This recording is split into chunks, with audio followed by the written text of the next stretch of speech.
Assalomu alaykum, hurmatli obunachilarim. Bugungi videomiz Xadicha Sulaymonovaning akademik degan yuksak ilmiy darajaga loyiq deb topilishi haqida boradi.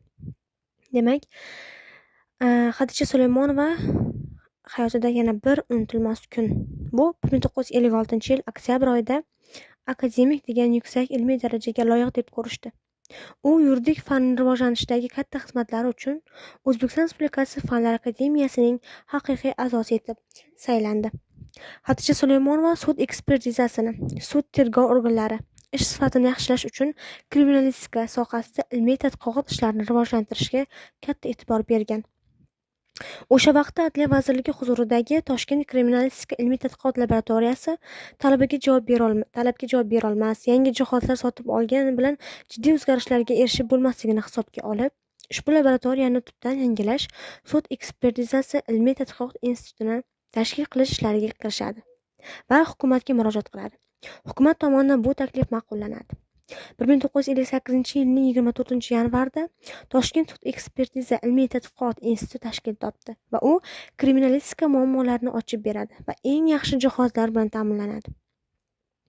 Hozirda bu institut Adliya vazirligi huzuridagi Respublika sud ekspertizasi markazi akademik Xadicha Sulaymonova nomi bilan yuritiladi. Xadicha Sulaymonova falsafa va huquq instituti bo'limi boshlig'i bo'lib faoliyat boshlagan kezlarda O'zbekiston davlat va huquqi tarixi bo'yicha kitob nashr qilish fikri tug'ilib qoladi va o'zi boshchiligida falsafa va huquq instituti huquq bo'limi xodimlari boshchiligida 3 jilddan iborat O'zbekiston Sovet davlat va huquqi tarixi nomli kitobni nashrdan chiqaradi. Kitobning birinchi jildida inqilobga qadar Turkiston davlat va qonunchiligining yaratilish tarixi, Buxoro amirligi va Xiva xonliklari davrida ijtimoiy va davlat tizimining asosiy xususiyatlari ko'rsatiladi.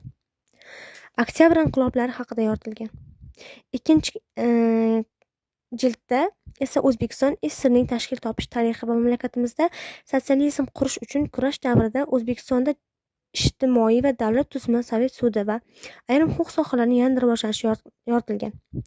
3-jild O'zbekiston Sovet davlati va huquqiy taraqqiyot tarixining muhim davrini, ya'ni 1937 va 1958-yillar mamlakatimizda sotsializmning yakuniy g'alabasi davrini qamrab oladi.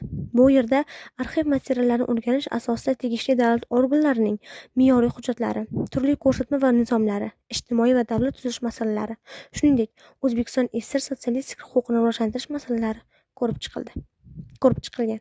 Bu noyob kitoblar Toshkent davlat yuridik universitetining axborot resurs markazining ilmiy fondida saqlanib kelmoqda.